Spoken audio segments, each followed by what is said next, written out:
আমি বাইরে যাচ্ছি, কেউ আসলে একটুও দরজা খুলবি না। ঠিক আছে ঠিক আছে।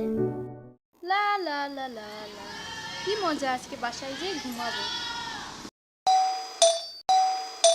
কে কে?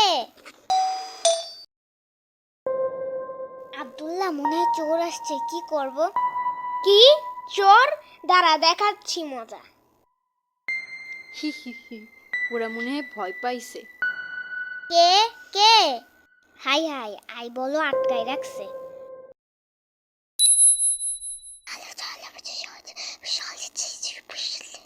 ওকে। আল্লাহ, ওরা ভয় পাইলো নাকি? হাইয়া! আব্দুল্লাহ, স্টোর রুমে যা লাঠি ছুটে আছে তাই নিয়ে আসি। হ্যাঁ হ্যাঁ, এই তো আমরা লাঠি চাটা নিয়ে প্রস্তুত হইছি। আমার হাতে জুতা আছে। পিপি!